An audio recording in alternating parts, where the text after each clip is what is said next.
Hey, you all. Good evening. It says try another way of going live during your broadcast. There's a little button down here, and more ways to go live. Lip sync. These people, they got some interesting options. None of which of them are conducive to a good learning experience. Good evening, Alexandria.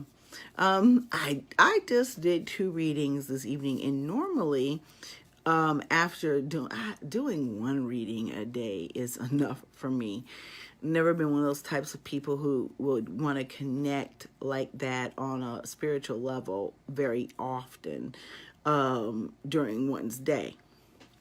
But the interesting theme, and I was reading an astrological forecast for the year about the planets being on a whole bunch of fuck shit, lots of lunar and solar eclipses and different things. It was really, especially with the first reading that I did for a relative of mine, incidentally, that corresponded almost directly to the astrological forecast. And, I read several of them because I'm not an astrologer. I would love to learn more about astrology. A Facebook follower sent this to me just out of the kindness of her heart because I was talking about how I was being spiritually tested this year as a teacher. Good evening, everybody. And things I had to make some determinations about what I was not going to do as an instructor, things I wanted to do as a spiritual instructor, things I wanted to do as a priestess. And how a lot of those things astrologically, people act like Europeans invented astrology, but, the oldest people that made calendars and kept track of time were African. So and paid attention because it was essential for their livelihood, whether they were a hunter or a gatherer. You had to pay attention to moon cycles, if for anything but light. Maybe if you're hunting at night. So I think we've had a huge disconnect in understanding how the world around us, nature, the embodiment of the spirits that we venerate or worship are reflected in these things. And I keep seeing that theme repeated in the things that I've been reading, different occult philosophies and things like that. So my goal is to read more this year so I can be a better teacher. And I learn from teaching people. And that's interesting that we're talking about the subject of teaching because the only way I was able to reconcile and make sense of existence of humankind, maybe some of these folks as aliens, I don't know. Maybe we're the aliens, who knows, is why do we go through very, very difficult things? One of the things that I've noticed about life, and especially your Saturn return and just different parts of your life as you age, change is rarely comfortable. In fact, change is sometimes one of the most uncomfortable things that you would deal with in your life. There are certain individuals who are called to make major spiritual changes in their life, and that's why they're usually called to initiation or priestesshood or the priesthood of any particular religion or faith, or even, if it's not called that formally, some higher level of consciousness and spiritual and supernatural knowledge that the ordinary person walking around here in the Matrix simply does not possess.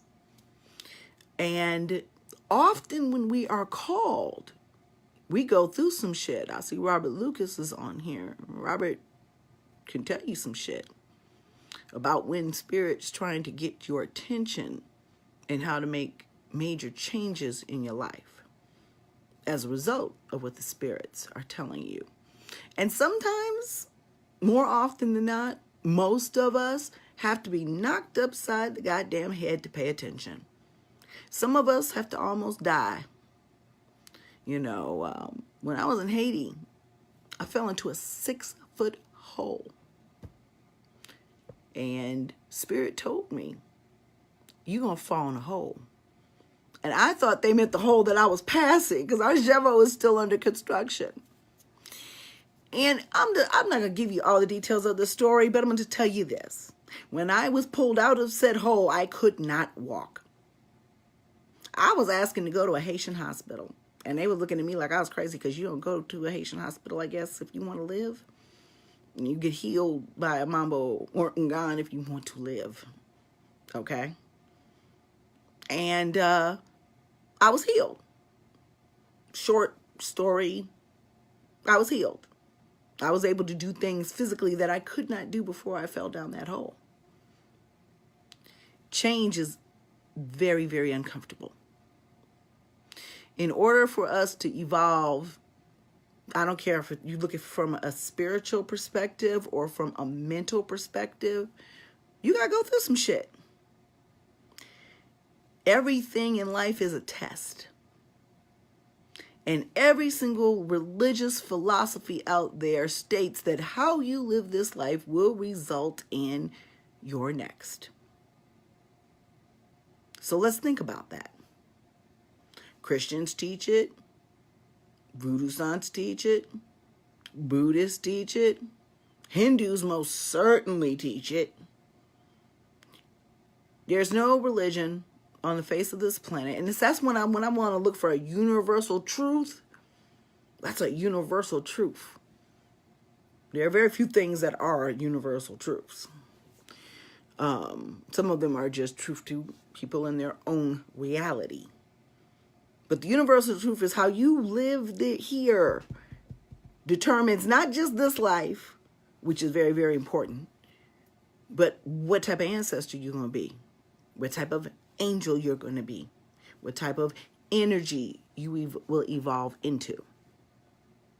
But the reality is something, and don't consider this me preaching at you or trying to make you feel bad about your existence, because most of the time when I am doing a reading, Spirit's like, oh, this is for you too, boo-boo.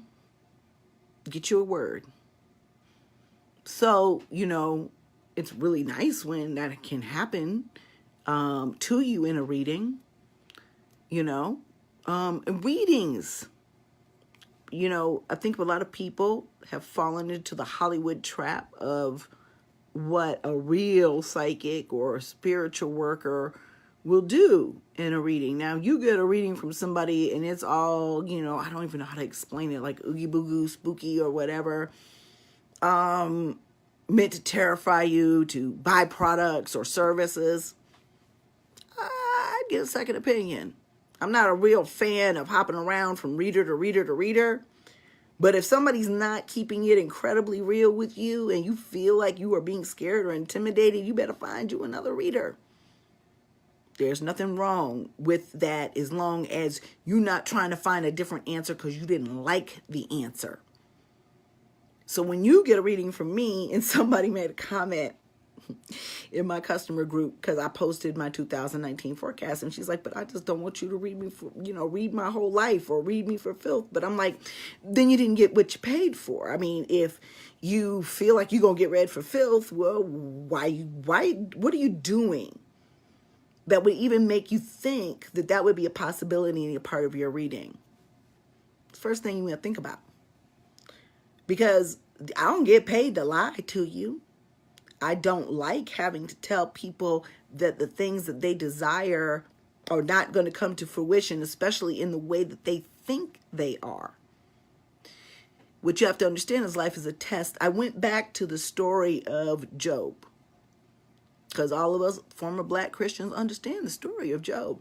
The story of Job is that the I'm not going to call him Satan because that was or the devil, all that stuff was made up, but the adversary. And according to most Sumerian texts, from what I can distinguish, that is Baal, which is why in the Old Testament, Yahweh was trying to get rid of all of Baal's monuments and statues. But he went to him. He's like, oh, okay, if you're such a great and wonderful God, who's the best you got? It's very funny because they talk about being separated from Yahweh, but the very separator could go in his presence and ask him, hey, can I fuck with one of your kids? Now, let's think about this as parents. Why would you do that? But I'll let you answer that one on your own. That's a philosophical question. But the reality of the matter is Yahweh said, here is my best. You do whatever you want to him, but you can't kill him. You know, I keep trying to tell people that sometimes I think that the gods and the spirits were like reality TV for them. That's why we like reality TV so much, even though it's not reality. And quite honestly, we are not their reality. The shit we do is so incredibly implausible to them as well. So Yahweh was like, shoot your best shot. Let's see who's going to win here. And the adversary proceeded to wipe out all of his children and take all of his money. There is this really cool show on NPR. I'm Facebook friends from my old profile with Mr. Washington, who runs it. Snap Judgment. It's a storytelling one. And I encourage you to go and listen to that, even if you're not a Christian. I am not a Christian. But go and listen to that story of Job, and you will understand how incredibly heart-wrenching that test was. How most of us would have been completely and utterly destroyed by what happened to Job. And I'd never, outside of the Bible, I'd never heard this story told. But this man basically built his community. He was the richest man in the community and envied by many people, but they took his money. And the same temple that he built, he went to. And I don't know if this is paraphrased or if he pulled this story from an older text. Okay? All right? And so, I'm laughing at what Amanda wrote. But in any case, let me finish my story because y'all be throwing me off track. He went to the very temple to speak to the very priest that, stood between him and God. Because if you follow biblical wisdom, Jesus broke the veil, eliminated the need for you having to go to a priest, because he was a priest. Okay? And he went to the priest that he built his temple, and the priest wouldn't let him in the door because he probably had leprosy or whatever the hell was on Job's skin. But the very people who should have been there for him turned their backs.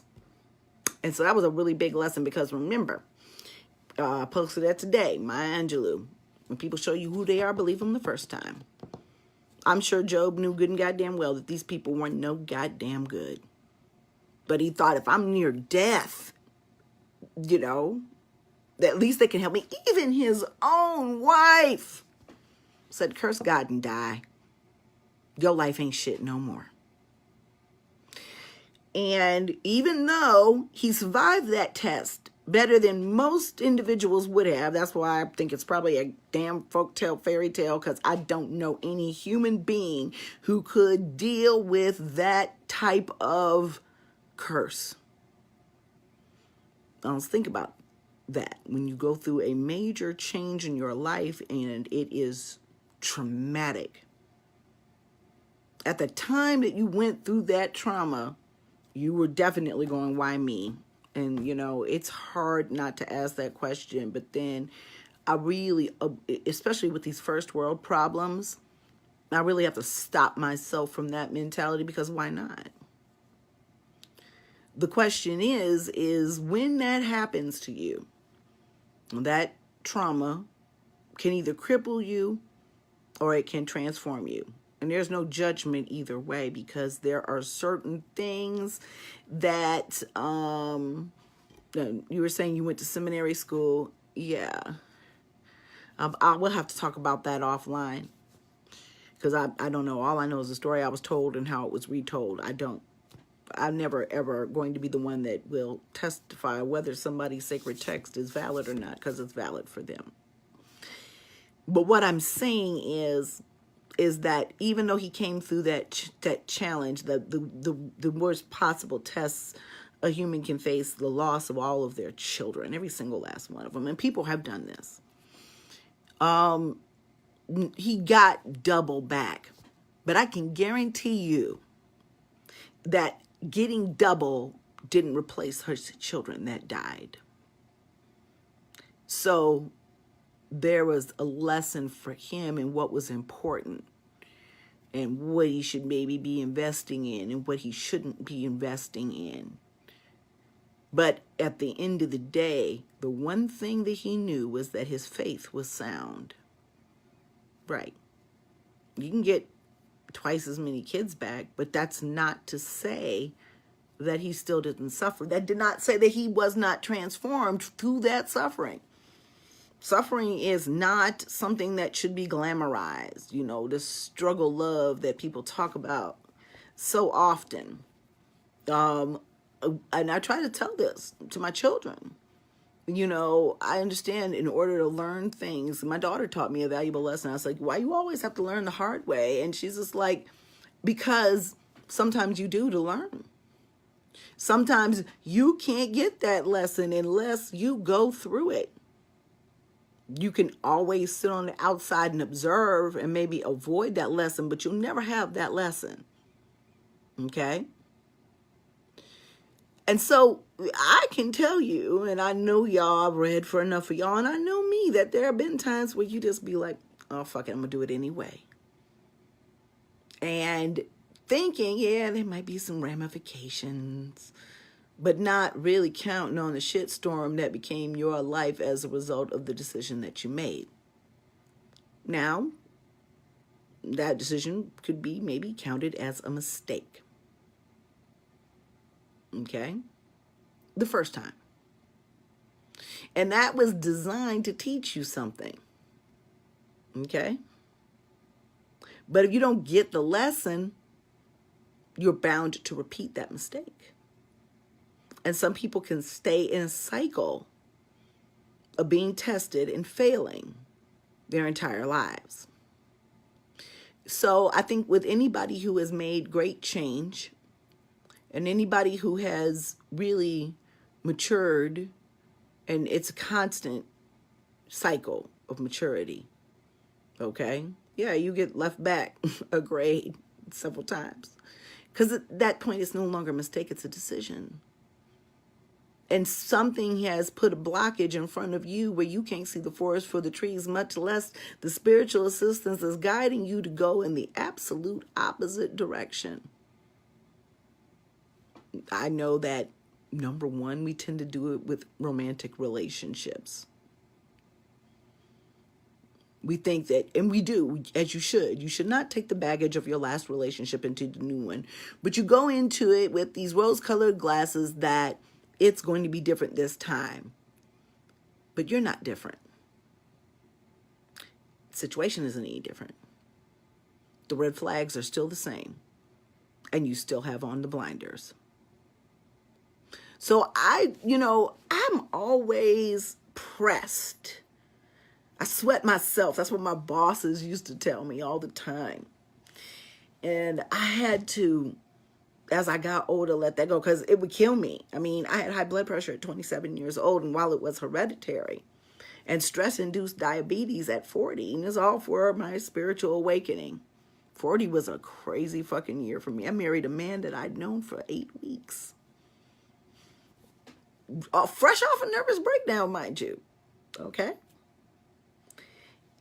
And, but what I knew I learned was when he left and I wouldn't take him back. Had it been the first husband, we'd gone around this circle for 9 fucking years. This man got, if he was lucky, 9 months. The next motherfucker gets maybe 9 days, then 9 minutes. That's what I tell people. Because at some point in your life, you can't win if your story stays the same. Praise the Creator. You can't. Everything in nature is based on cycles. Everything in nature is based on change. And the things that work, nature tends to do over and over again. Okay? And usually when things in nature stop working, like the coral reef, there's been some sort of interference that keeps this perfect thing from occurring. And because of that, when you talk about the coral reef, like the core of the earth, the global warming, once you set things in a different motion, different shit's going to jump off. I encourage you to read every astrological forecast you can for 2019 because it is, baby, if you thought 2018 was some shit, you better put on your girdle, your big girl drawers, your pointy brassiere, your chastity belt, and your, what do you call those things that men use around their balls? Those chokers. You better strap up and get ready. Because there's going to be a lot of things that are going to make you uncomfortable. They're going to anger you. There are going to be things that make you sad. There are going to be things that empower you. But at the point is what are you going to learn from it? Because if you're going to live, if you're going to survive, even, death is one of the worst things that we have to deal with as human beings, is the loss of somebody that we love, sometimes more than life itself. How do you survive that? How do you come transformed from the change and you're not transformed into a mutant monster or, you know?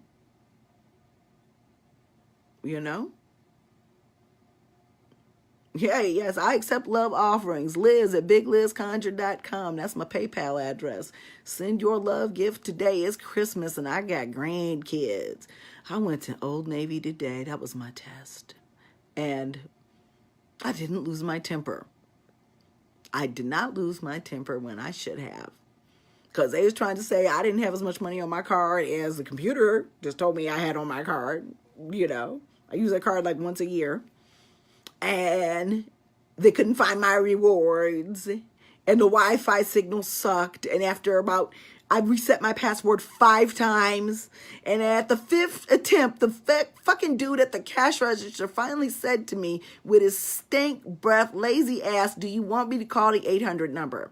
And I just looked at him and said, yes, 10 minutes ago. And I was pleasant when I walked out, and I wished everybody a happy holiday because it was some goddamn blue jeans and some leggings, and it wasn't that fucking serious.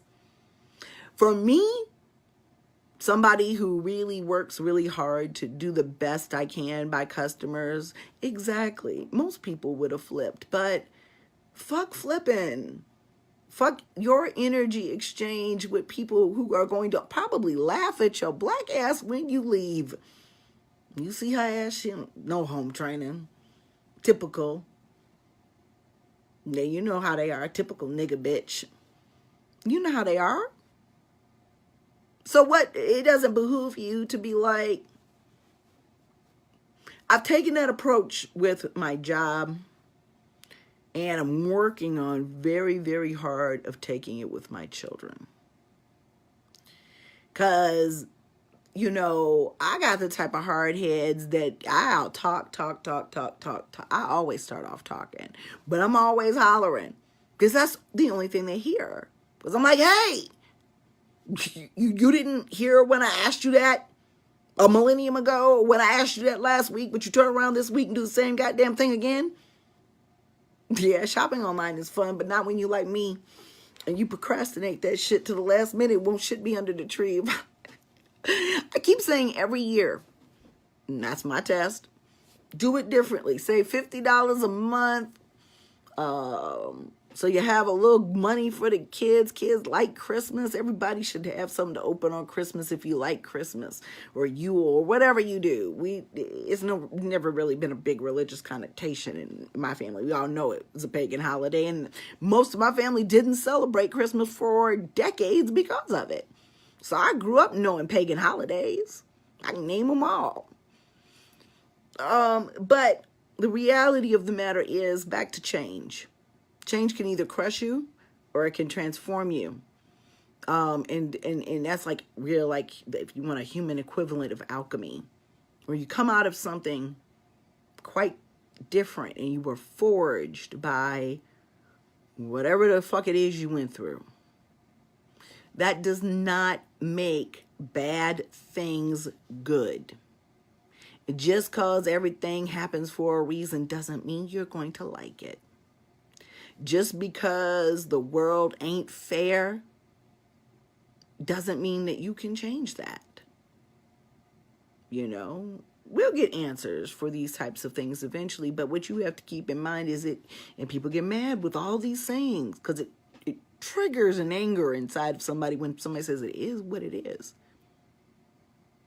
But what makes people so mad about that statement, it is what it is they feel powerless to change what it is. Now, as a spiritual practitioner, I can take that and turn that around. It is what it is.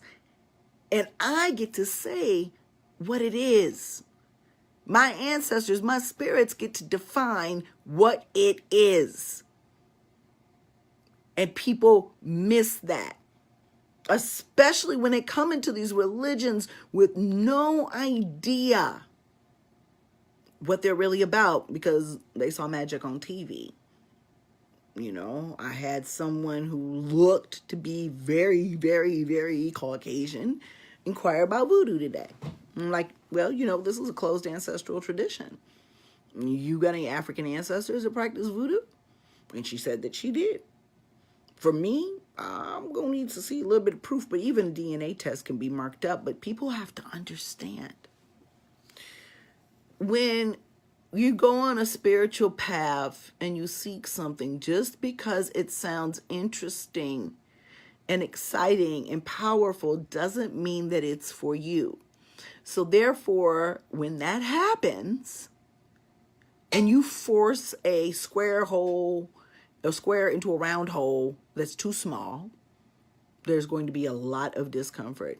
You know, I keep trying to tell people that a lot of people are going to Haiti and getting inaccurate initiations or not being really truly initiated at all. They've just paid for the privilege of saying they were. And I'm sure it happens in other African traditional religions. And that's because it is highly guarded. And justifiably so, especially with the situation in Haiti when it was the power behind the only successful slave rebellion. We're called Blanco over there, and I'm not just talking about me. I'm talking about the darkest of my crew who was there. We're not considered to be Haitian or have any African, and depends on who you talk to in Haiti about their African belief systems, because so many of them have also been brainwashed by Christianity. Sometimes in order to have a meal. Here, I have this rice for you. Jesus loves you. Well, hell, I love you. So, our presence in these countries as children of the diaspora should be constructive rather than destructive. Should be respectful rather than entitled. You have to behave like the guest that you are. I don't care if you are black. So when you ain't even black and you come in from way, way, way outside of that, then what is it that makes you think that you will get what you are seeking? And so through all of this, including dealing with these lessons and these turmoils, because I'm going to tell you right now, I don't have the answers for every time my ancestors have tried to talk to me or tell me something, because I probably just wasn't fucking paying attention. But the reality of the matter is they're there, and I have capitalized on that plenty of many times in my life to know that if you pay attention, you can get some help. And just like decisions that we make as parents, think about the things that we do as children. I remember the Christmas Story, since it's the Christmas season. I want the Rocket Red Ranger rifle. And he told his ass, you're going to shoot your eye out. How many times has the spirit say, you don't want that. You're going to shoot your eye out. And you were like, I love you too. And you were like, no, that's all right. Let me get the gun. And fucked yourself up. And they sitting back like, told you, bitch. But they let you have it. Sometimes they will, sometimes they won't. But if you don't learn, what good is it? So either you're going to learn how to shoot that Rocket Red Ranger rifle that you wanted, or you're going to put that motherfucker down and realize you're going to shoot your eye out. They're going to make you learn one way or the other.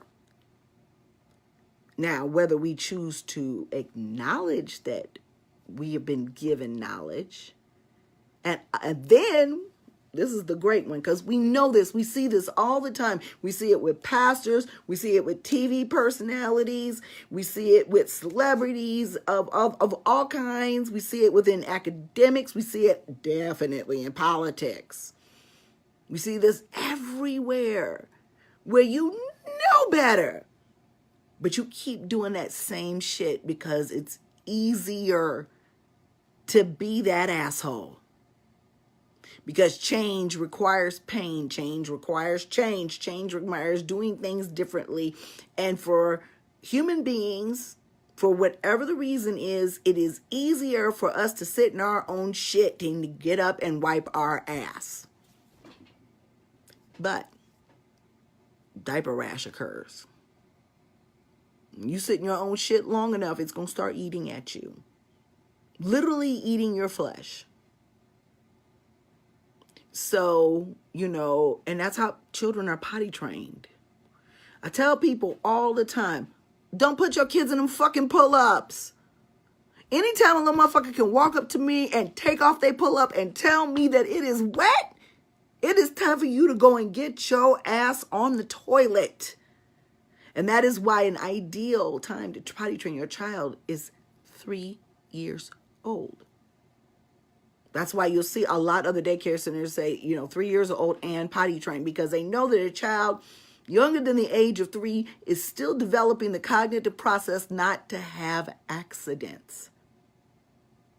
Now, will they, yes, when they start telling you I'm wet, you have to start associating that with using the bathroom. But nothing works better than a good old pair of drawers and a child that is cognitively ready to be potty trained. Not fucking training wheel pull-ups. Not even those horrible ass terry cloth things we used to put on fucking babies with some rubber pants. Nope. And also, exposure to social situations. That's why it's really good for kids to at least be in play groups. I'm not encouraging mass daycare, but if that's what you have to do, that's what you got to do. But children learn from each other, okay? For good or for bad. But they acknowledge when they have to be changed. When a child is old enough to acknowledge they have to be changed, they are ready to be trained. So that happens to us, not just for potty training. It happens to us over and over again, where we get so uncomfortable, we realize that we have to be changed. Thank you, spirits. It's really not change if it's not uncomfortable. It's not going to leave a lasting impression on you. And some of us have to sit in it long enough to get diaper rash. Literally having our flesh eaten by feces. So take that feces and apply it to any situation where we continue to do the same shit over and over and over again. Nobody, and these people be Facebook flossing, and I'm the almighty of everything, and I can fix all your spiritual woes, and there's a great reason why I tell people, and I'm going to give you an example from today. A gentleman inboxed me and asked me, can you do a money spell for me? And I'm like, boo-boo, ain't you broke? My left hand is itching. That's not good. That's because I got this big ass herb order that I gotta do. Shop today, biglizconjure.com. I gotta replenish supplies. But he messaged me for a money spell. And I was like, sweetheart, my magical consultation started at $125, and that's just a prescription. That ain't the work. I didn't divine to find out how much to charge you. You broke. That is not a pimp decision. Why don't you go on my site and get you some Broke No More oil and some rehab oil to break your bad spending habits? And either some On My Grind if you're looking for a job, or some In the Black for your business to your hustle to improve. Whatever it is, there is a spiritual prescription for it. Every single herb, root, curio, mineral, vitamin, dust, dirt has a purpose. Just like in my garden. Oh God. I thought I was doing the shit the first year of the garden. Remember how everything died? I bought this mushroom compost bullshit. The soil was garbage. The soil around my house is fantastic. But we have a radon issue here, and I have a radon thing in my basement that it's a natural gas that's cancer causing. And so I was feeling some kind of way about putting my plants right in that dirt. So I got a raised bed with a weed barrier because I'm a lazy motherfucker and I don't like weeding. And that's the only thing that keeps me from being a master gardener is weeding. And Jesus, these weeds get so bad. Melissa came and bailed me out last year. My daughter bailed me out and then went into labor that night or early that morning. You know, but that soil was garbage. I started to make my own compost. It was well over a year old. And when we put that in the ground, when we planted the plants, we put the compost right at the bottom with the roots. Things grew so much better this year. But I learned that I can't continue to deal with the same dirt that I always have. And while it may still be dirt, at least it's enriched. At least it's healthier. At least it's better dirt. And so, you know, don't believe the hype on people with perfect lives. But you don't have to tell all your business online. And when you don't, people assume that you don't go through trials and tribulations. And I'm a lot more what do they call it? Transparent than an oil for the weeds to not grow. Hey, see, I ain't no master gardener. I ain't think about no shit like that. But I was gonna definitely put moss agate out there at the different points of the directions and put it in the middle of the garden. I definitely was going to put some crystals in there next year and, you know, see what happens. And my oldest daughter really loves gardening. So, you know, I'm looking forward to it. So, but the lesson learned is I had to do things differently. And I was trying all kinds of things, fish, fertilizer, this, that, and the other. And I just realized there wasn't enough nutrients in the soil. So we'll turn over the garden this year.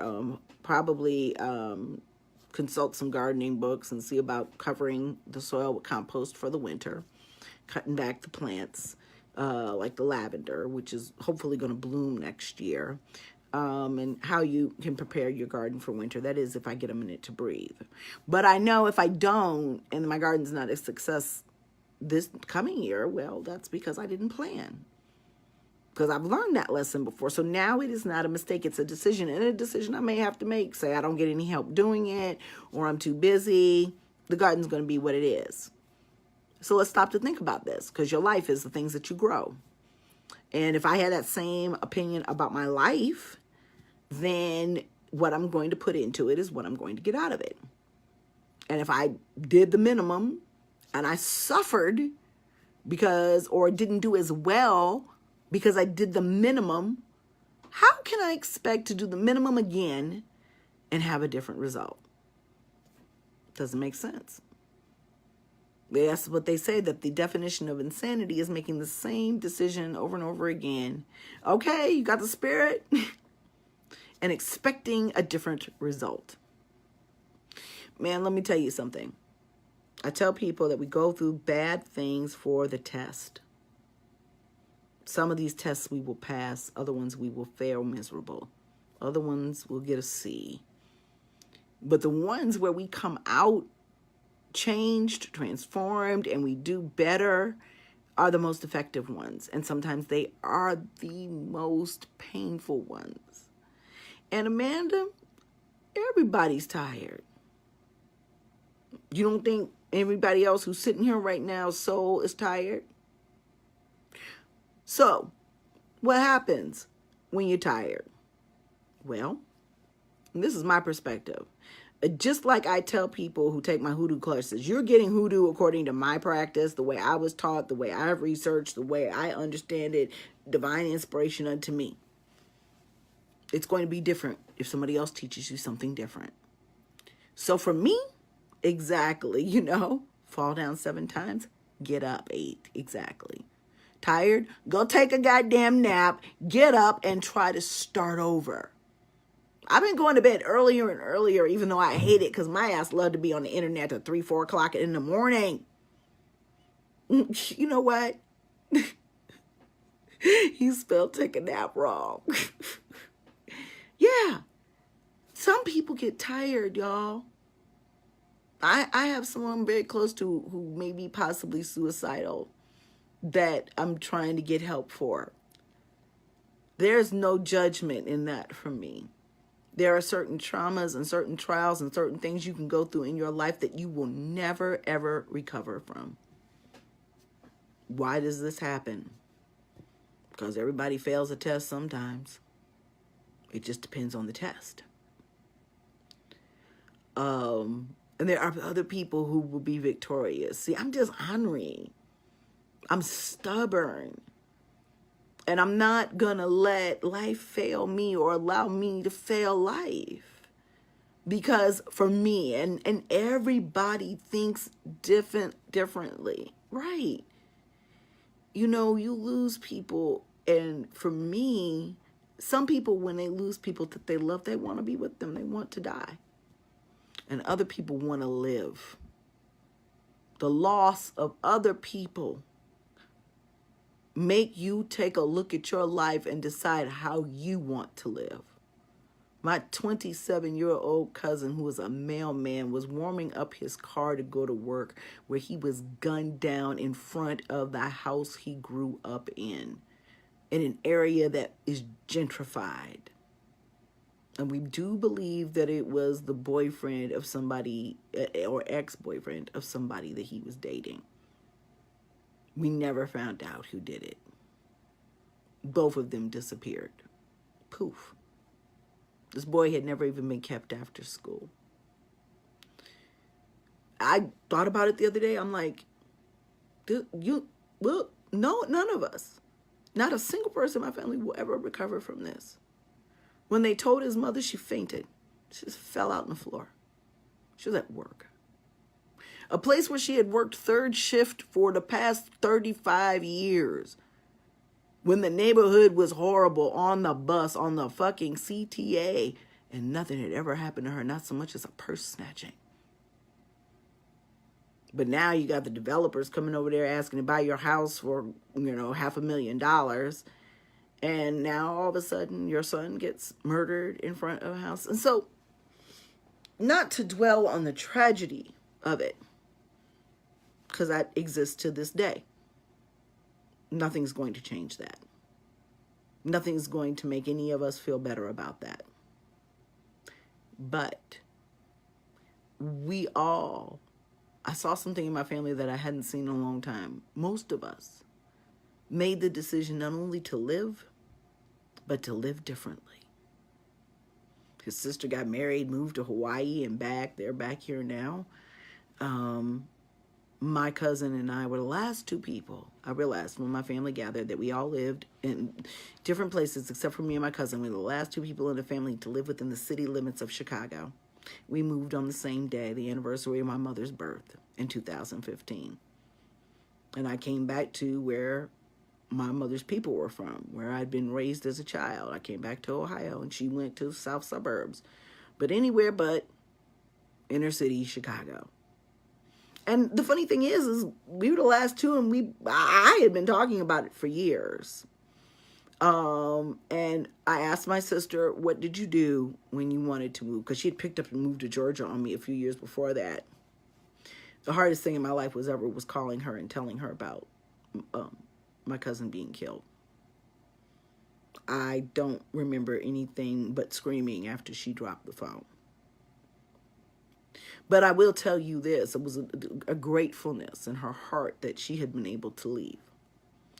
And I asked her after all this went down, and I was just like, I can't do this anymore. This is not, even though nothing like that had ever happened to me, we were that family. Nothing like that had ever happened to us. The boy had never been even kept after school, National Honor Society, went to my alma mater, all that good stuff, looking for a wife, wanted to buy a house, nice car, gone, dead. And so I really had to make a decision. I couldn't do readings for people. I couldn't do root work for people. It was weeks of shock. And out of that, and a visit from him made me say, okay, it's time to go. I can't do this. I can't wait till Trinity, my youngest, gets out of high school. Nope. In fact, I don't even want her to be in high school here. I can't even deal. I can't deal with her on the bus going across the city to get a good education. No. And I asked my sister, what did you do? You know what she told me? She a witch. She's like, I wrote that shit down. She literally wrote a petition and wrote down what she needed to do. 11/11. So I got a notebook. And it was this software program called Lectora, one of these freebies I got at some conference, stuff that you hold on to that you don't need. And I wrote Move 2016. And I started writing, and I started planning, and I started getting quotes and figuring out ways not to pay $7,000 to have people move my 2,500 square foot apartment into storage. And I later moved into a 2,500 square foot house after bankruptcy, after losing my condo, after foreclosure, mind you.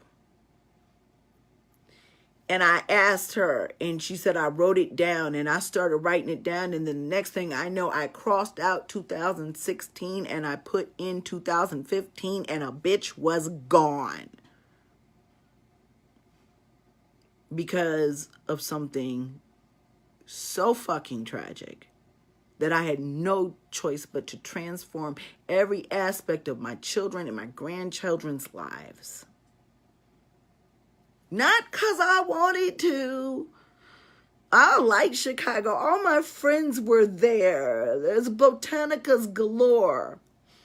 But what a dumbass did not know was that on the other side of this proverbial rainbow was a pot of fucking gold, because I am the only voodoo priestess in my town. At least the only one that's public.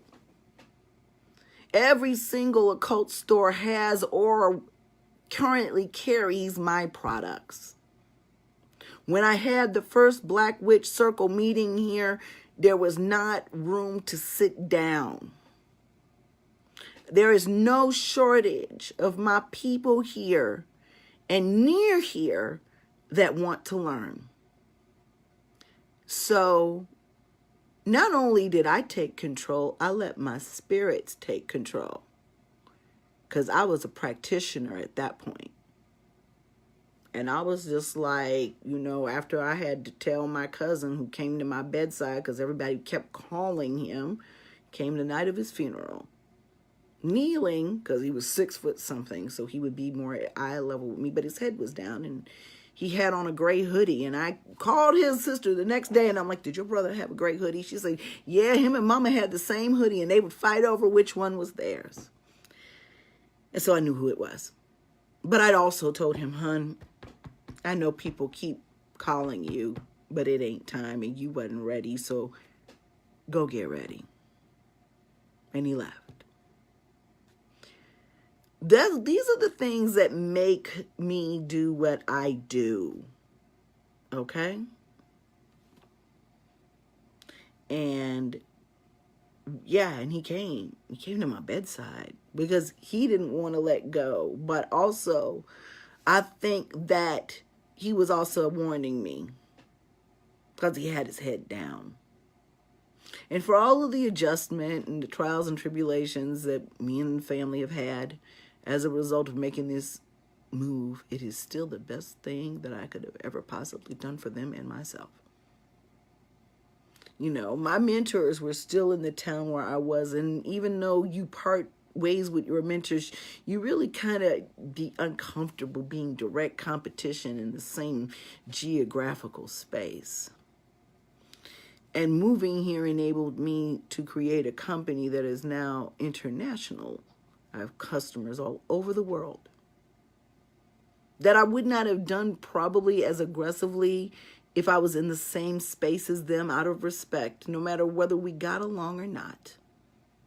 Because there's still these things called ethics and respecting your teachers. And sometimes we respect them when they need to be respected, when they don't need to be respected. But my father always told me to be the one that was right. So you can't do shady shit and expect for things to go well for you. You know, when I'm making new products and designing stuff and I see that somebody has done something similar, because I'll go and look. Because what I don't do is, what I don't want to do is duplicate something somebody else has done. You're right. You know?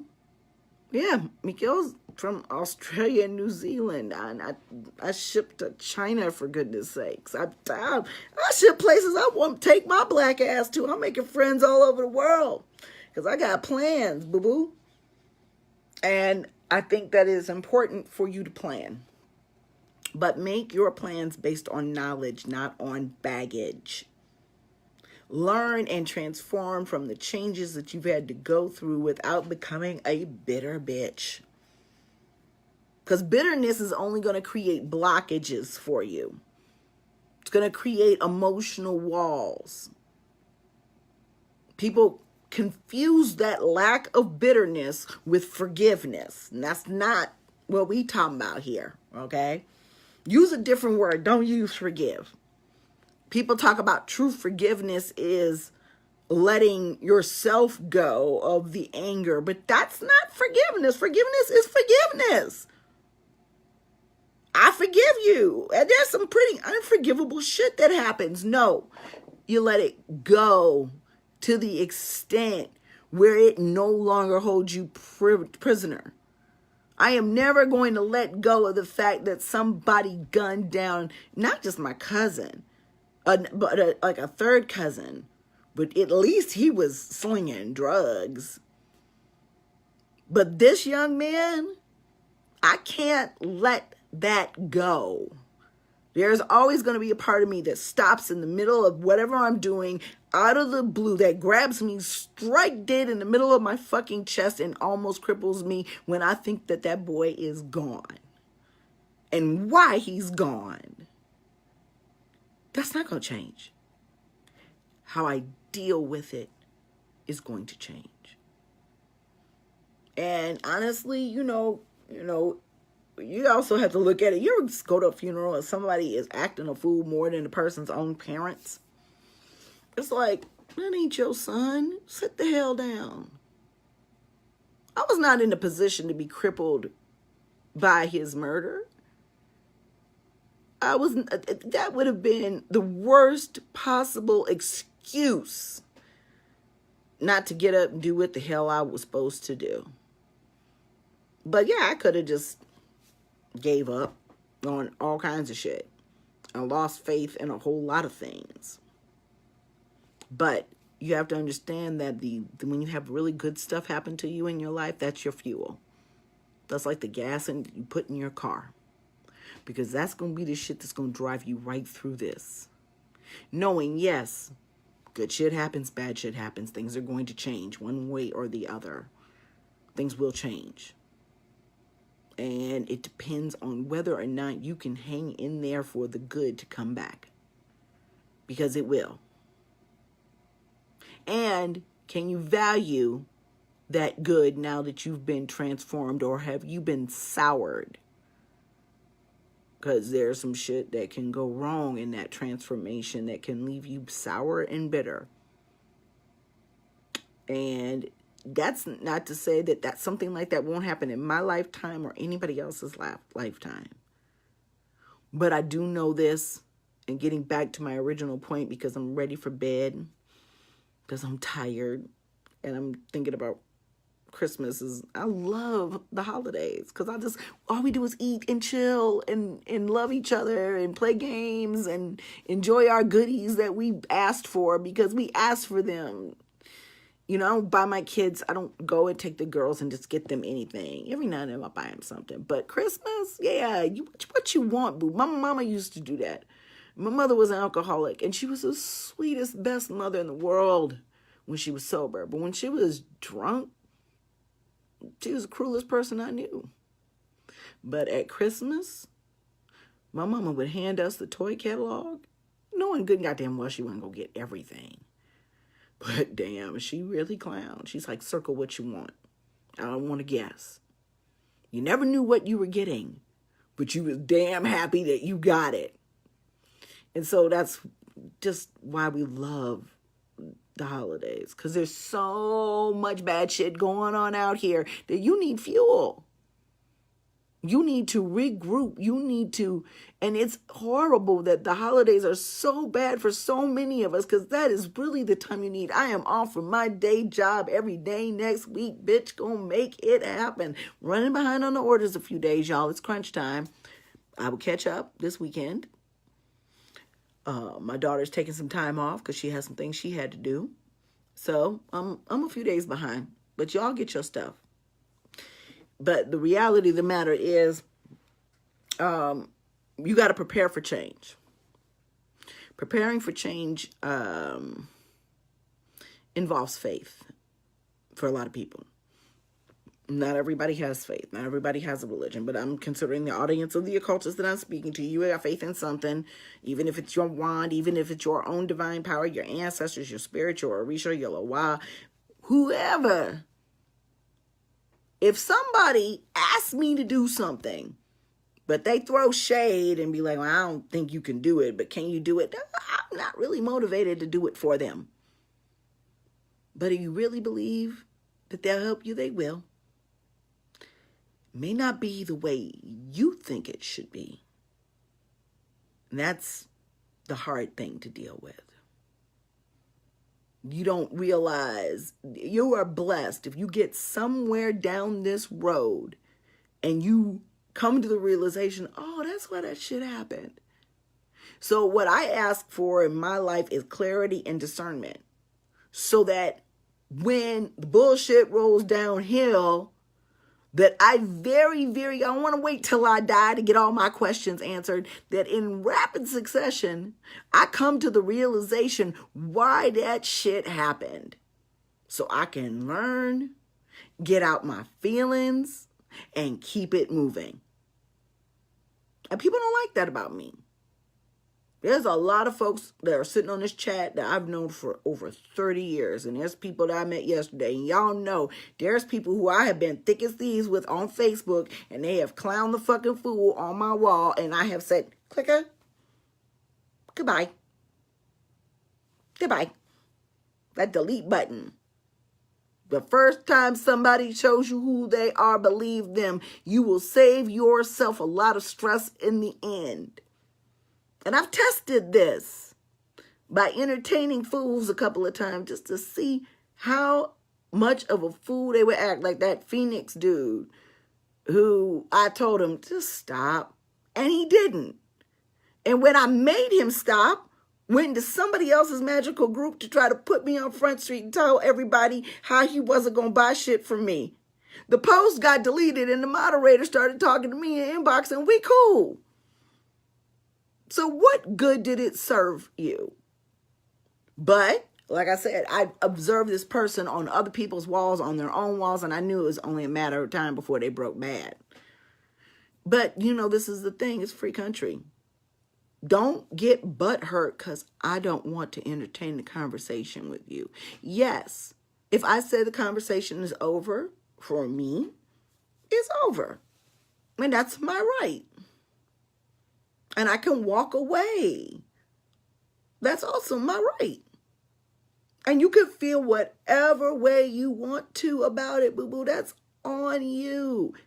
You like it, I love it. But I promise you, you ain't gonna make me feel bad about it. Boundaries. People need to get them some. So if the least you can do in the start of your new year is to respect your own boundaries by not allowing people into your space, into your life, into your energy that's going to fuck you up, and you know they're going to fuck you up. Have some boundaries for yourself and then insist on those boundaries from other people.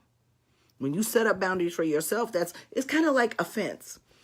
Okay? Like, I'm so happy. I think, like, I don't know what part of these fences that I own, but my whole yard is fenced in. So whether I built the fence or my neighbor built the fence, the boundary is there. And I get to take advantage of it. So when you build that boundary for yourself, you ain't got to worry about anybody else making boundaries because you've already done so. And that and it happens. Family be the worst of them sometimes. But sometimes they're the best. Family's a relative term too. Family's what you make it. And, yes, there's some really dysfunctional, sad people in this world. Some of them are seriously mentally ill, mentally wounded, forever traumatized. Most people don't start out that way. But what happened is that whatever change and transformation and trauma that they had to deal with forever transformed them into something that was less than human. Which ain't saying much because humans are some real base-ass animals. But for the most part, we're not like that. For the most part, we deal with functional mental illness. We're still rational. We may make irrational decisions. But we all should just, no matter what it is, because all of those things like money and success and material things, they kind of fall into place appropriately if you have the other base stuff. I was talking to one of the people I was reading for tonight. Concentrate on your relationships, not on material things, because those things are temporary. And even our human relationships are temporary, but they are still worth more than something that you can go buy at Home Depot. People cannot be replaced in relationships. I always face a difficult challenge because my oldest daughter works for me. And, I'm like, business is business. You're my daughter. You got a place to live and I love you. But if you're going to work for me, we're going to work and we're going to do it this way. And she's really, really good at what she does. Very talented. But still young and still prone to making bad decisions, as we are. We don't ever really escape that. It's just the way we go about them changes. You feel the same way when you're 8 and you're in love, when you're 80 and you're in love, or when you're 18 or 28. You know how that feels. That shit that made Brady put his hat in the refrigerator, that don't change because of how old you get. The circumstances change. The people that you choose to have those emotions for change. And hopefully, if you're moving forward, they change for the better. I remember I broke up with this man that I was never really broken up with. I was trying to get with him and not listening to what he was telling me. And when he finally was just like, no, I'm not going to do this, and it didn't make any sense because we were really incredibly good together. But spiritually, now I see why. Yeah, no, that, thanks for helping me dodge that bullet. But I was really hurt by it because, I'm cute. I'm not used to a whole lot of rejection. If I give a dude a chance, I'm usually the one that is like, okay, this ain't working for me. Right? When Greg Beatty put his hat in the fridge, he was in love. You know what that feels like. But one of the things my sister told me upon that breakup, she looked at me and she said, you know what? At least the men kept getting better. You ain't doing no worse. And I had to go pat myself on the back and be like, you're right. Because this dude was like not emotionally available and let me know it. And you know how we are as women. This was years ago, almost 10 years ago. Oh, if he can just see how good this is, we'll be great. Emotionally available is emotionally unavailable. And if somebody is attuned to that issue within themselves, listen to them. When somebody tells you they don't want a relationship, move on if you want a relationship. You want to hit it and quit it? Hit it, quit it. Keep hitting it. Respect each other. Have safe sex. But stop thinking that you are going to be a catalyst for change for someone else when you are not even a catalyst of change for yourself. That's stupid. And there are stupid questions and dumbass responses. So that's my word. Change is coming. It's scientific. It's constant. Everything in this world involves change. I don't care if it's the sun coming up in the morning and going down at night, and the moon changing cycles, and the tides coming in and out. It's still change. The things that we do to destroy the environment are still change. Change is not always pretty, and it is not always good. That's a euphemism that is true and it's not. Change is good in the end. Change is not always a good thing to experience. I need to drink some water. I got the Malik yoga lips going on. I can't really see because y'all's comments keep popping up, but I ain't had no lipstick on in days, and I'm like, damn, your lips need some help. And it's so funny because there was a time I didn't walk out the house without makeup on. You know, I come from a family of prima donnas. We be beat.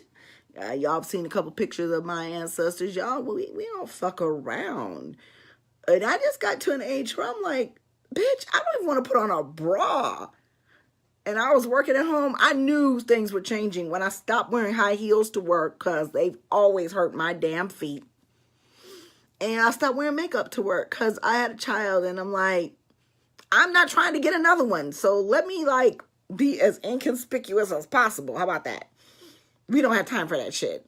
You know, I would feed my daughter every morning until I got hip. She would wipe her face on my clothes.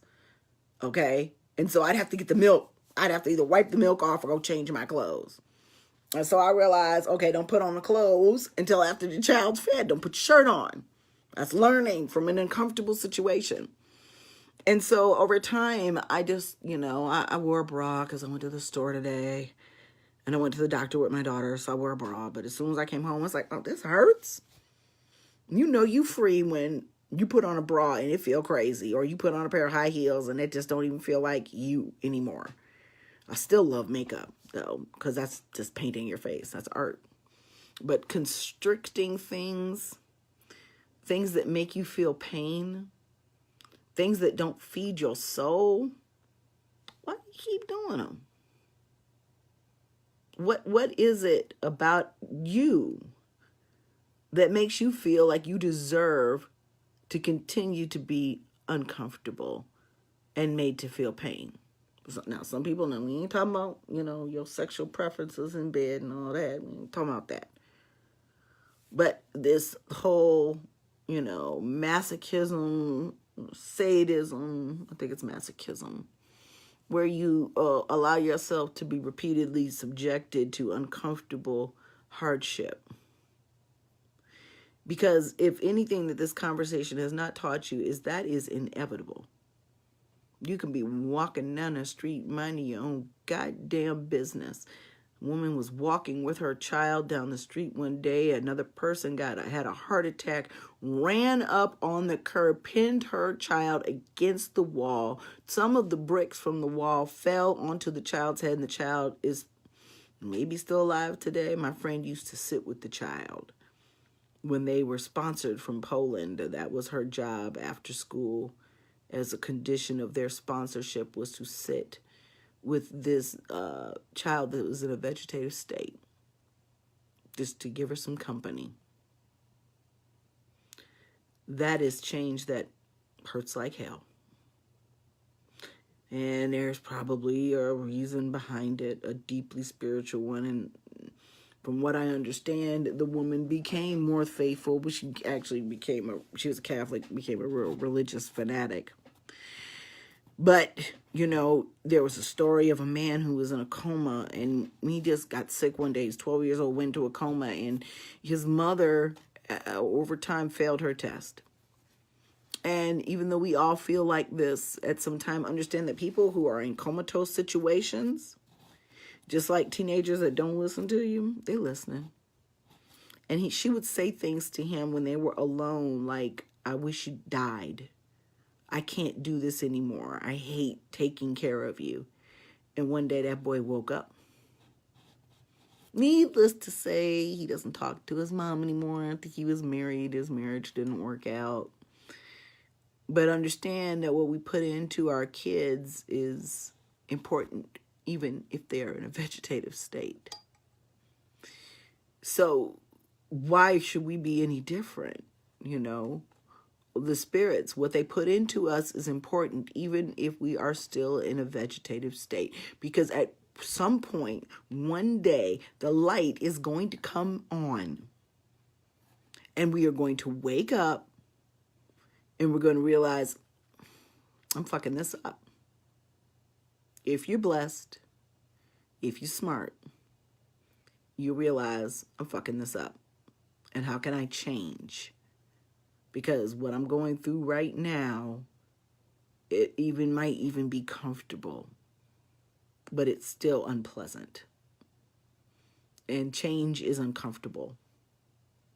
It's very uncomfortable. Any really effective change is going to create a shift in the atmosphere, in your home life, your personal life. It's going to change your spiritual aura, your surroundings, your energies. Change is capable of doing any or all of those things.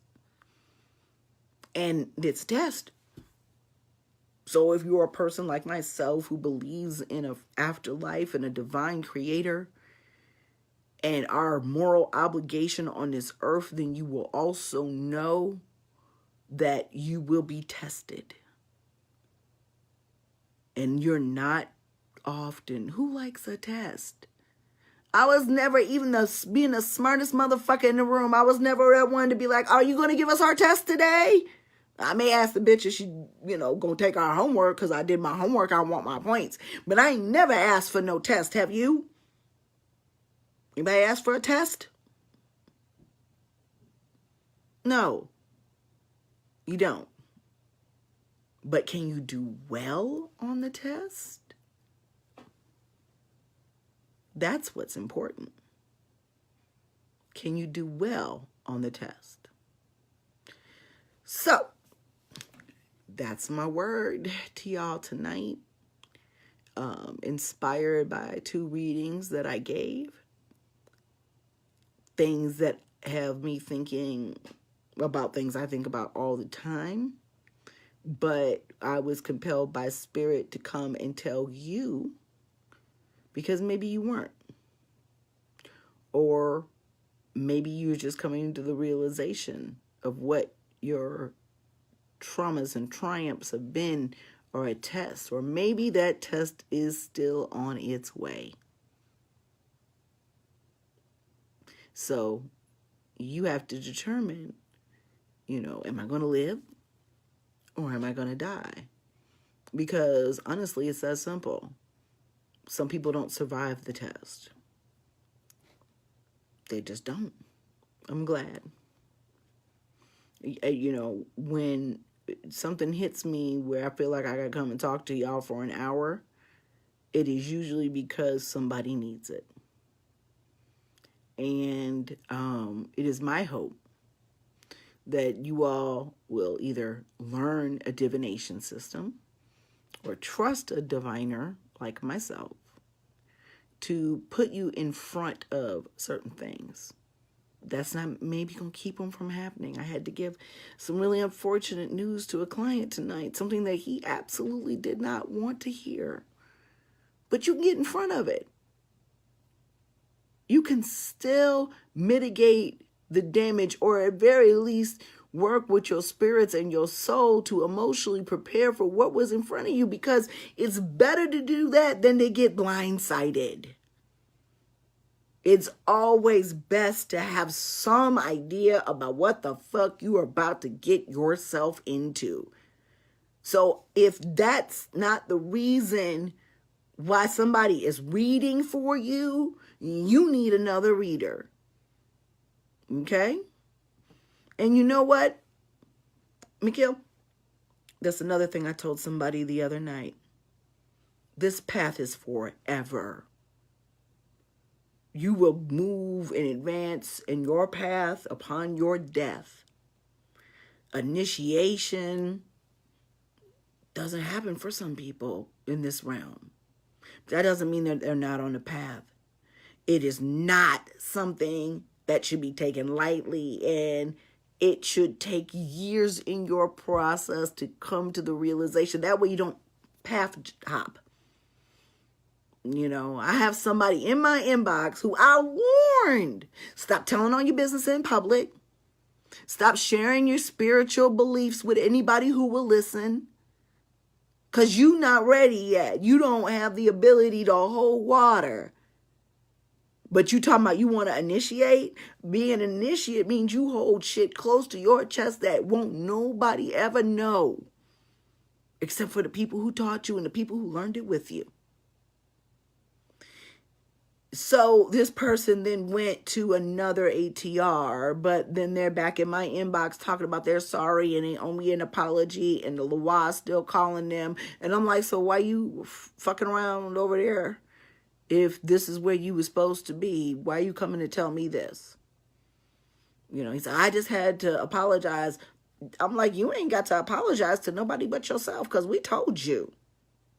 But now people see you as unstable because of the way you behaved. I've had to tell several people that on Facebook. I'm like, you know, you have a reputation for being a nutbag. And then if they don't believe me, I take some screenshots of public posts, you know, people posting about this person that they maybe have blocked them or whatever. I'm like, and now this is what people think about you. I'll even block out the other people's names if it's not a public post. But if it's a public post, I show it to them. People having a whole ass conversation about how you are spiritually and mentally unstable because you can't keep your mouth shut. So, and you want to rush things, and you grabbing this deity and the religion and the flavor of the week or the month because you ain't hit your Saturn return and you don't know your ass from a hole in the ground, but you want to convince everybody that you are available for readings. Well, ain't that about a bitch?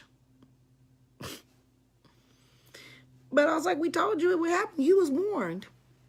I mean, just because you apologize to us doesn't mean that we consider you to be a good candidate for initiation. And even at that point, the spirits will tell us that. But the spirits already told us that you was on some cray-cray shit. And to just step back and let them do them. And that's what you have to do with people sometimes. See, crazy come across the street. Because your conflict or your attempts to engage them is only going to make things worse. So you have to understand when to have conflict, how to have a resolution. That's why they call it conflict resolution, because in order to have something resolved, you have to have a conflict in the first place. And when you just choose to opt out, either because it's not your business, not your place, or because they need to simply learn the lesson. And so that person did come back, changed, supposedly. My spirits tell me otherwise. They got a ways to go.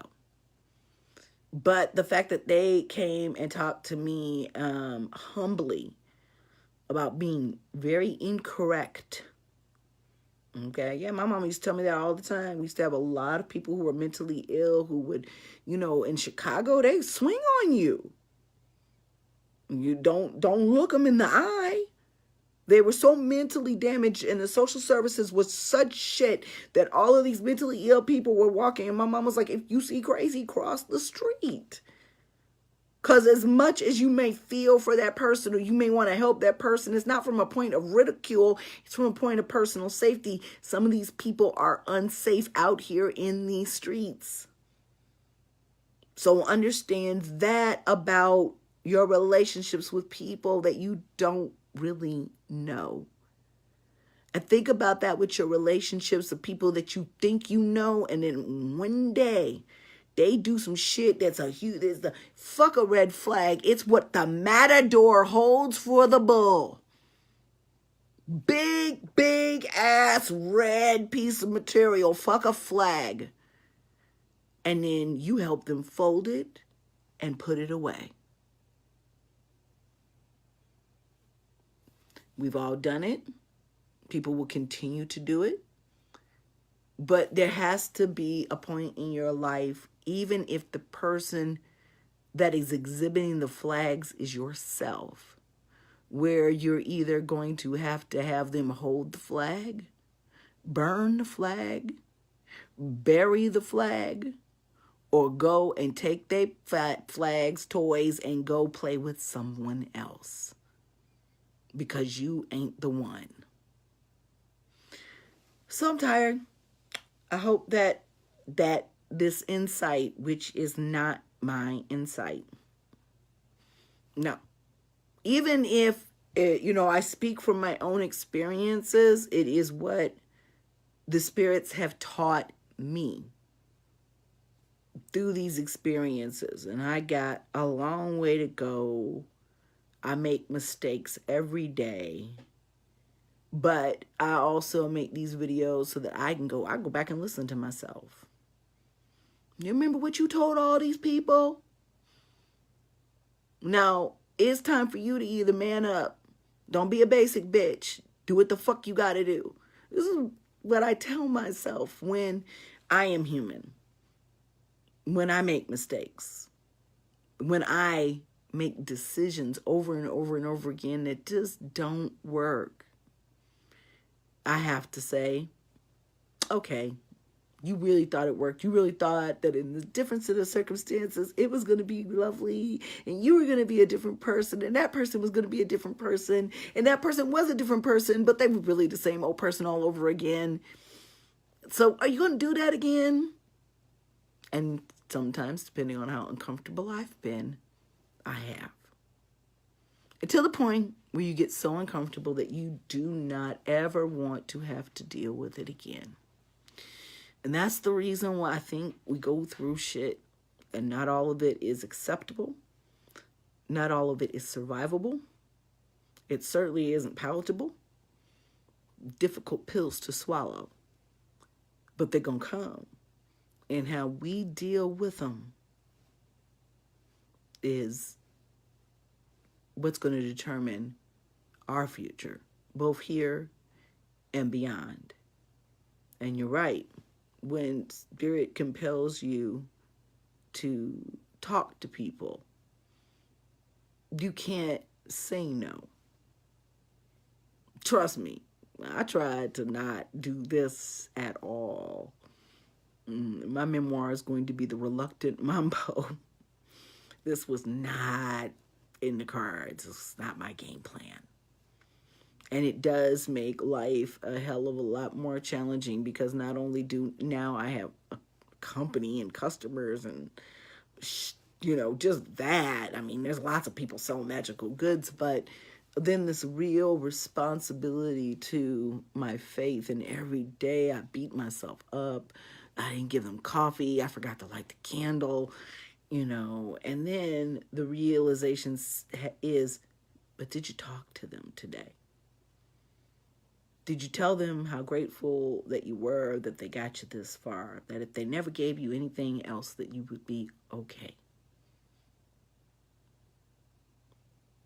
So I'm glad, because obviously, and that's another thing. You're not alone.